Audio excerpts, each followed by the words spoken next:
This is a recommendation I've had from a couple people that were in the community. You know, whenever YouTubers start running out of ideas, what are we going to do? We're going to start stealing ideas from other YouTubers. I saw Ron actually do this. He's a Hearthstone streamer and YouTube content creator. I'd gotten a couple of recommendations to actually do this with some people who specialize in other systems.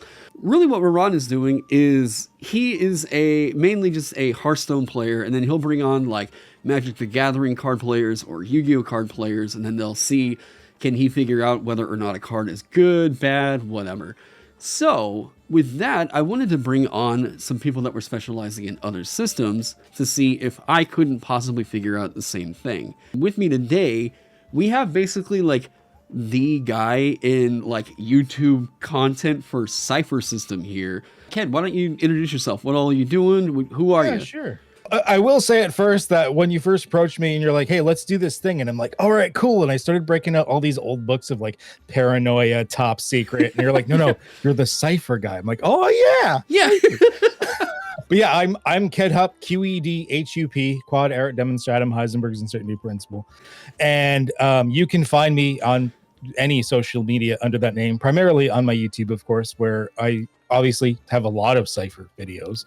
I've had people on like this ass hat right here, as well as like Bob World Builder, Ted from Nerd Immersion. Monty Cook was on just the other day, along with the main guys of Rusty Quill and stuff like that. So I've had a lot of people on, mostly Cypher content, but I do some other systems now and again as well, because I enjoy role-playing games in general.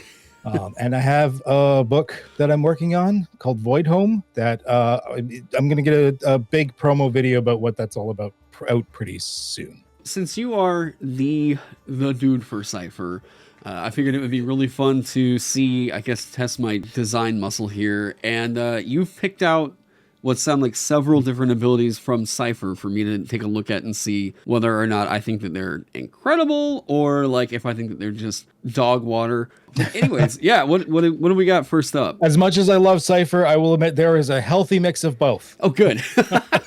It was kind of difficult to narrow it down at first because just in the core like open SRD content that anyone can use like in the open license and stuff, there's like 1,200 abilities. And not including the ciphers and artifacts and everything, just the straight character abilities. So this took a hot second. Let's start with a big one, and I'm not going to say why. Let's start with a bang here. So okay. Foil danger, 2 intellect points. You negate one source of potential danger related to one creature or object that you are aware of within immediate distance for 1 round. This could be a weapon or device held by someone, a trap triggered by a pressure plate, or a creature's natural ability, something special, innate, and dangerous, like a dragon's fiery breath or a giant cobra's venom.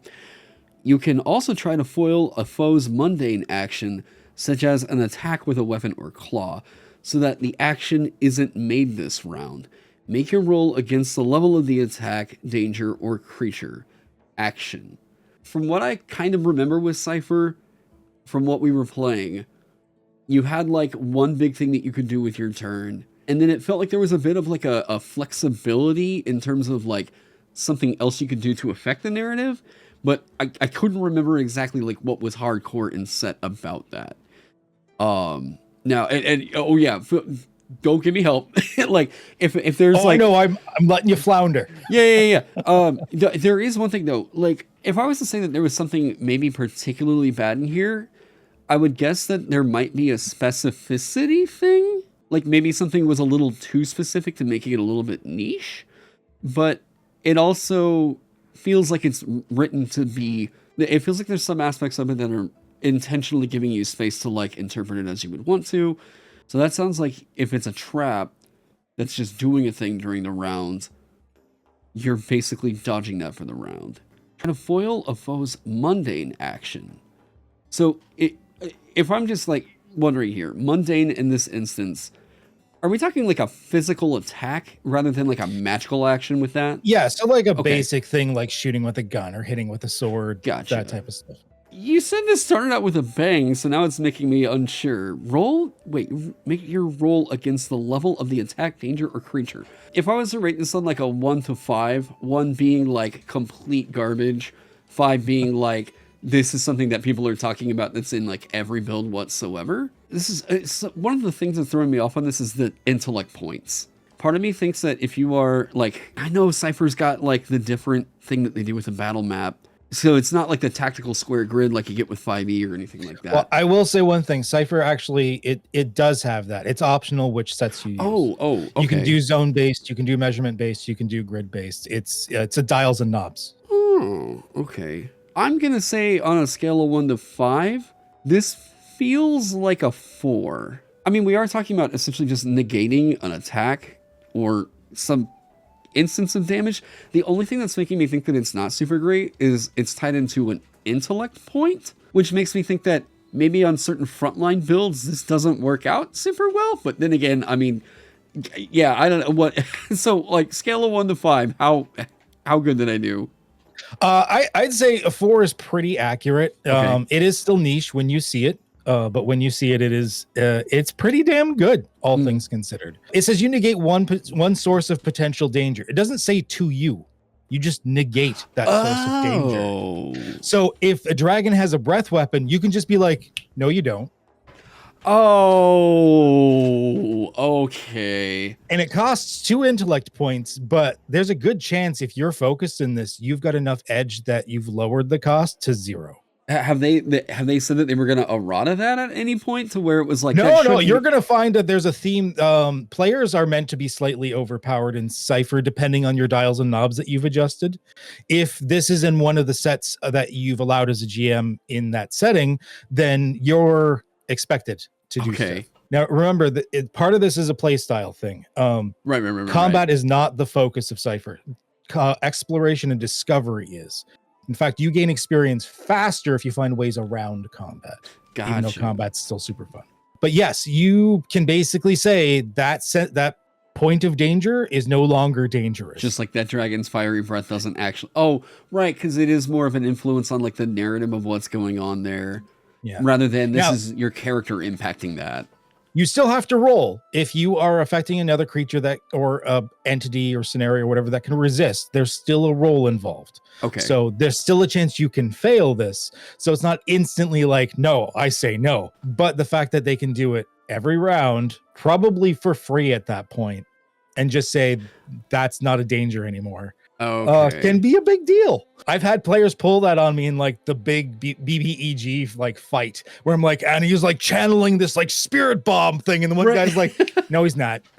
So whenever I remember, it's like you're lowering the difficulty by pushing. It was like edge, right? That or effort, right? Effort. Yeah. That's right. Okay. All so right. If you really wanted to put points into this to make sure you succeed, you probably could, and just shut down one particular source of danger.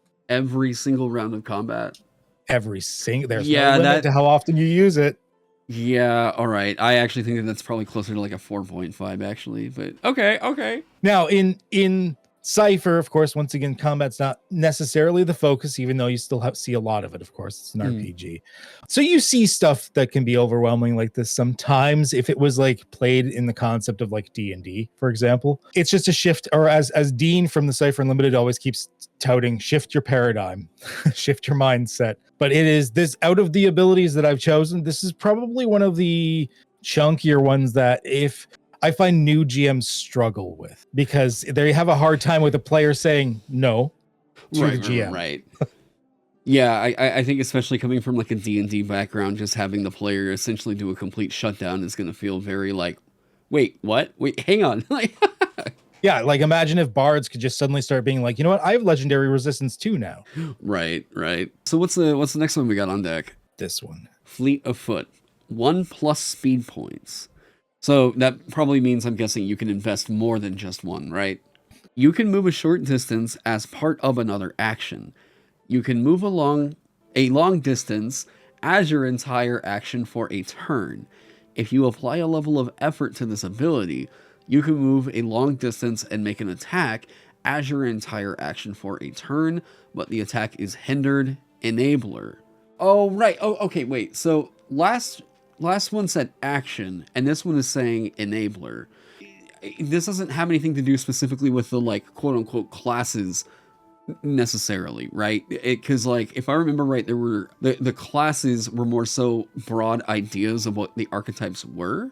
One of them was not enabler, if I remember that right. So I'll give you this. Yeah. So abilities are usually triggered in one of three ways. They're either an action to initiate, or an enabler, which is kind of like a passive. Gotcha. You can move a short distance as a part of another action.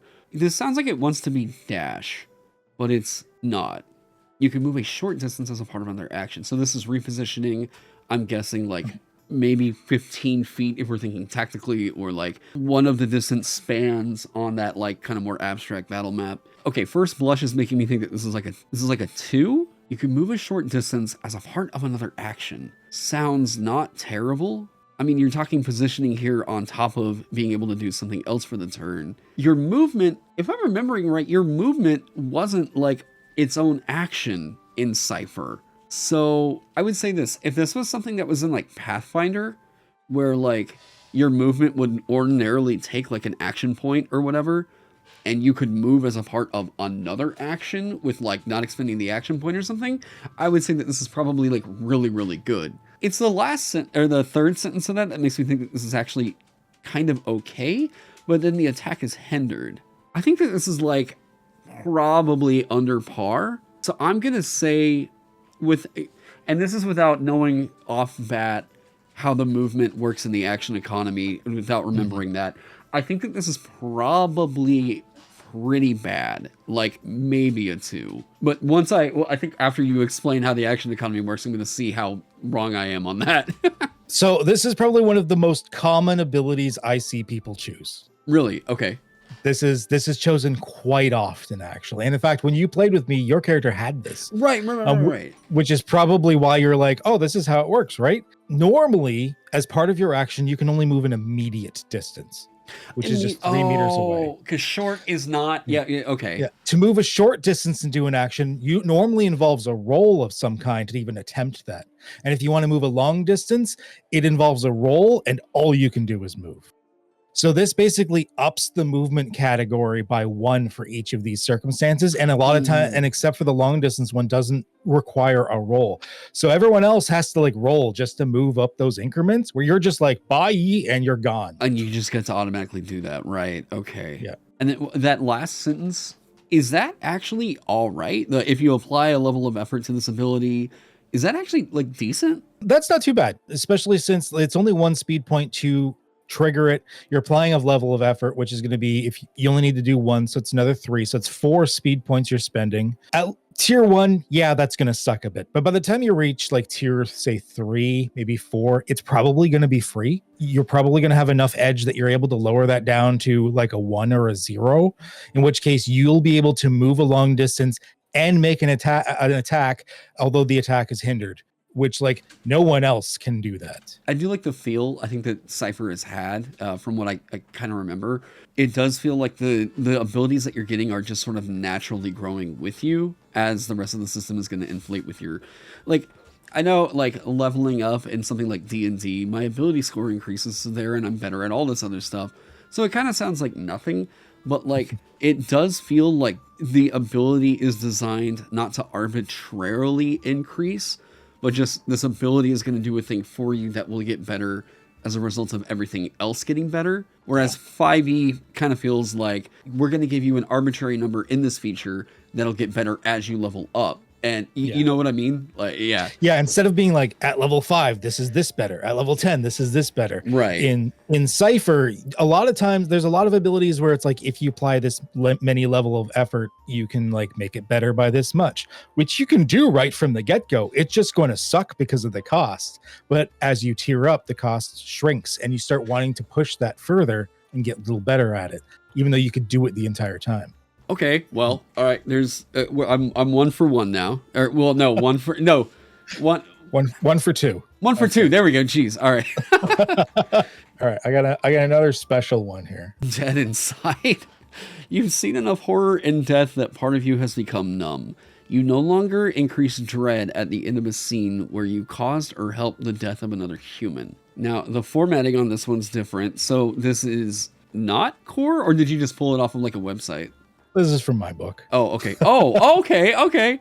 Now, so you've seen enough horror and death that part of you has become numb. Now, so the thing that gets to me is that knowing as a designer, we tend to try and design stuff that like we know is going to be at least useful. So that tells me already, like I could probably say this is at least a 3. You no longer increase dread at the end of a scene where you caused or helped the death of another human. So without really knowing the effects of dread, the only thing I would like kind of compare it to would probably be 5e exhaustion, which if that's the case, then like, I mean, that would be quite good. I'm assuming dread is maybe something that helps you, or well, rather, eventually causes like a madness state or something like that. Feels like that's all dependent on how often you are fighting other humans in this system. I'm gonna actually give this one probably about a 3.5. I mean, if this is just a core detriment that's like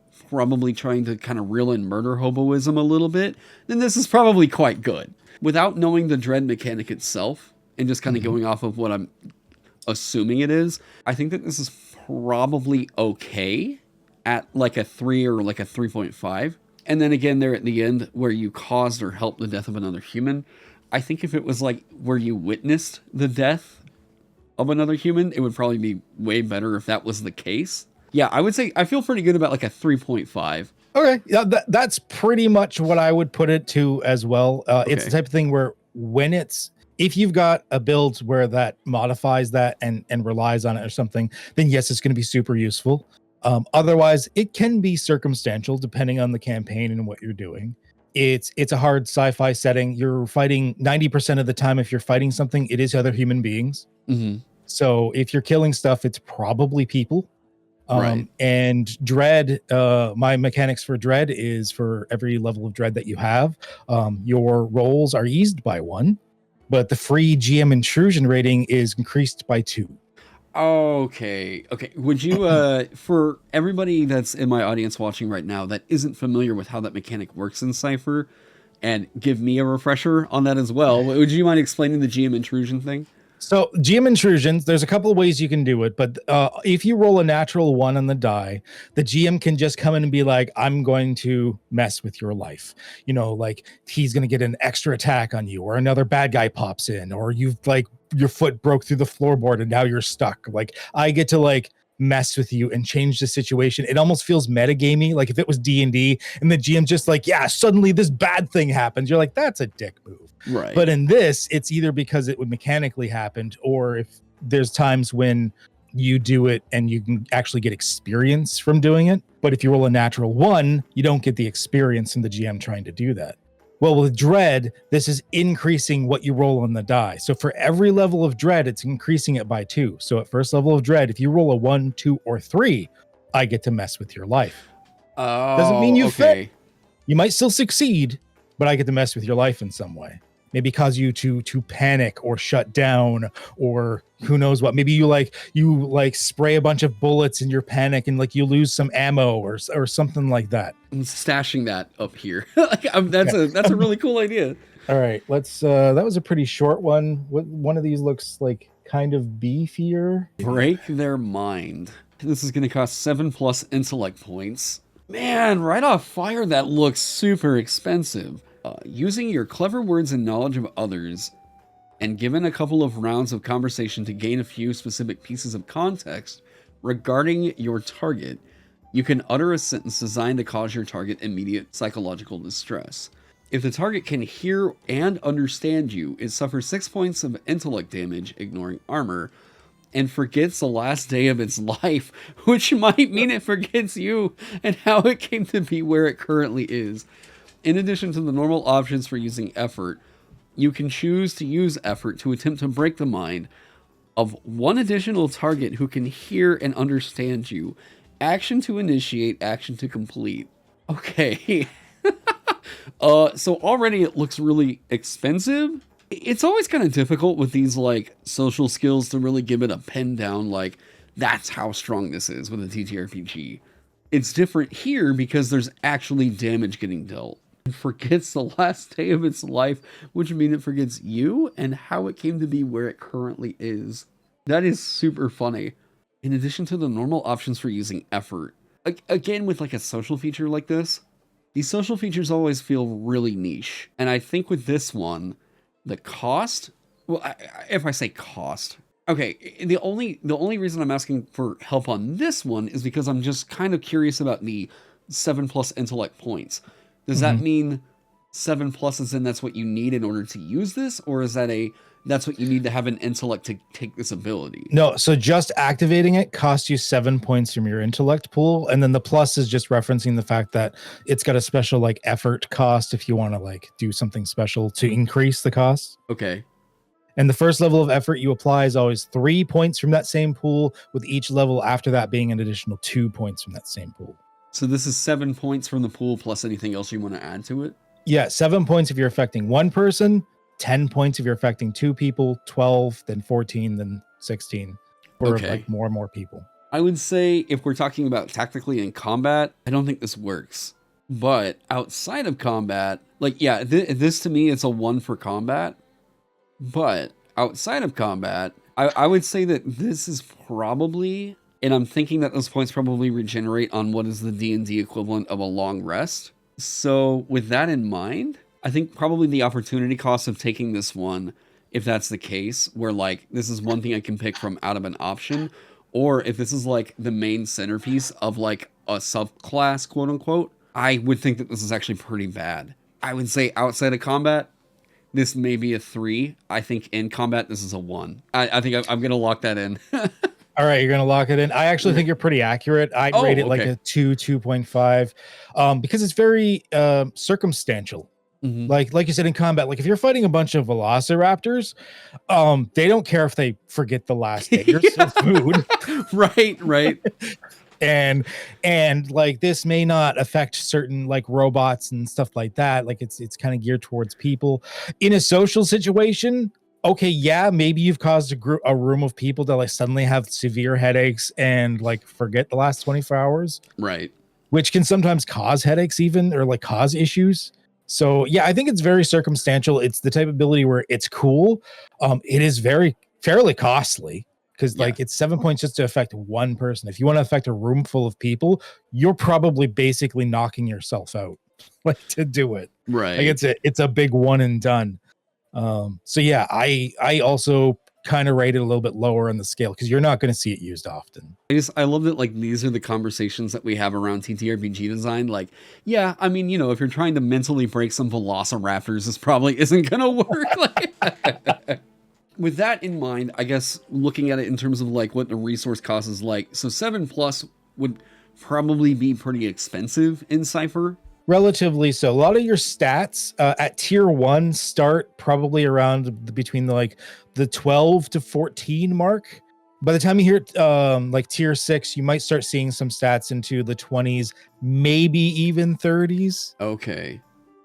So like by default, this is knocking out half to a third of your points in one of your pools. Yeah. Okay. Yeah, I do think that I'm actually leaning way closer to that like 2 range on that. I'm doing good. I'm doing good. All right. So what do we got next? All right. Let's see here. Let's choose one of the short ones here. What do we got for short? Block 3 speed points. You automatically block the next melee attack made against you within the next minute. Action to initiate. Circumstantially good. I'm giving this at a 4, if not like a 4.5. Yeah, I'd say so. When I have seen a character have this, I mean, there's especially once you get to the point where you get like a 3 speed edge where it's just free. There's no reason you wouldn't just be like, I'm going to do this. The next melee attack when we get into combat just doesn't work. So it says action to initiate. So yeah, like, so it costs you an action to do. So like if you were in the middle of combat and you did it, that would be your action for the round. But then and to initiate means that it just lasts for a period of time. How easy is it to prep this before a fight? Easy. You just said do it. Okay, then then I think that this is definitely leaning in towards that like 4.5, if not a 5. And this is one of those times where because it says automatically, there's no roll. It just stops it. Yeah, I actually think that that's extremely good. Okay, well that's cake. Yeah, here we go. Car surfer. All right. You can stand or move on a move about on a moving vehicle, such as the hood of a roof, or the open door, well, etc., with a reasonable expectation of not falling off. unless the vehicle veers sharply, stops suddenly, or otherwise engages in extreme maneuvers. Standing or moving about on a moving vehicle is a routine task for you.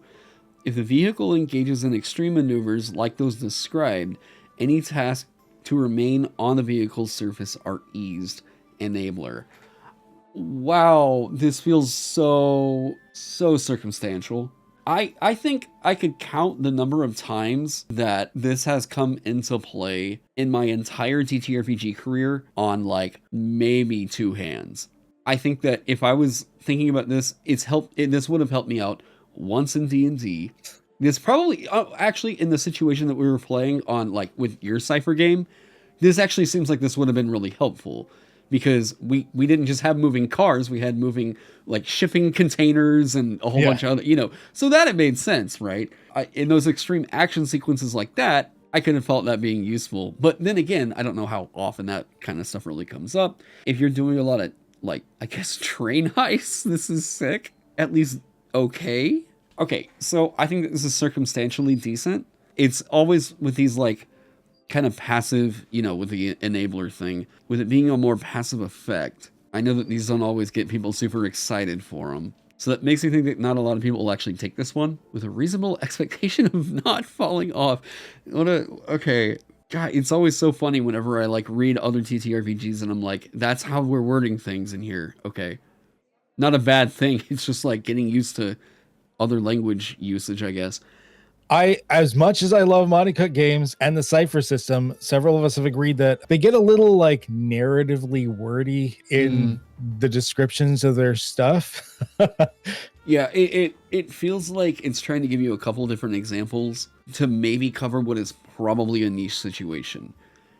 I think that despite having one of the fucking funniest sounding feature names, I think that this is probably not taken by many people, and if it's good, then most of the community probably doesn't know that it's good.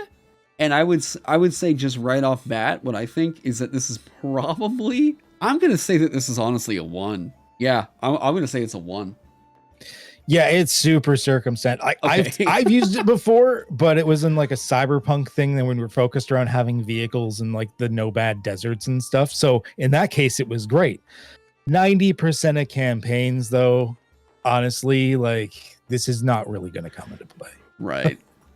Like it's fun for the cinematic. I get what it wants to do, right? But at the same time, it's like, I think in those chases, there's so many other things that could come into play. Like, are you really going to be doing this all that much? And then whenever you do, I guess it's like, oh, cool, I did the thing, so that feature felt useful. Like, Now, I think I can't remember where this is from. I think this is from the Focus Drives Like a Maniac, in which case all of the abilities in the Focus revolve around vehicles and driving or piloting and stuff like that. So 10-1, you have a vehicle and it's coming into play if you have this. Right. But how often you see it is very rare. All right, let's see here. Let's do, while I look at these, I'm just going to drag over. What did we get? Overawe for 5 intellect points. A blast of divine radiance from the heavens spotlights a target you select within long range, pushing the target to its knees, or similar appendages if any, and rendering it helpless in the light for up to 10 minutes, or until it breaks free. The overawed target cannot defend itself, make attacks, or attempt anything other than to shake free of the divine awe each round. If the target is a demon, spirit, or something similar, it also takes 1 point of damage that ignores armor each round it remains affected. Action to initiate. Automatically, I'm going to say that this is straight up a 5. This sounds like something that you absolutely take on, I guess, any kind of a divine character with access to this, really. Even with the opportunity cost of 5 intellect points, this sounds like this is...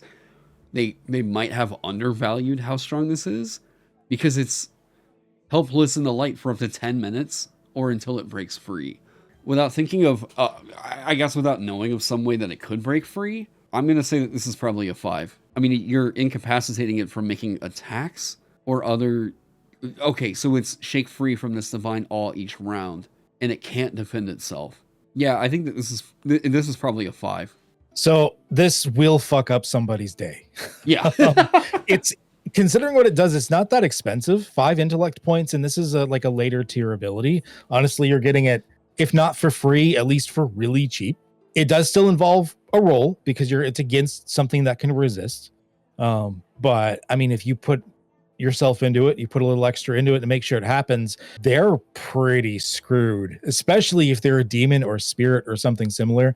If they're like a lower level like demon to the point where like you don't have to worry too much about the rolls, the rounds are approximately the same length as D&D. So like there's 100 rounds in 10 minutes, 1 point of damage each round. Like on you can average, just melt it. Yeah. On average, creatures have about 3 health per level. Now it scales a little bit funky when you get into the later levels. There are some like 9th or 10th level creatures at the max that have like closer to 100, but still, like I think I've only seen 1 or 2 creatures that have above 100. So like if you manage to lock something down, this will dust them if they're like a demon or a spirit or something. Okay.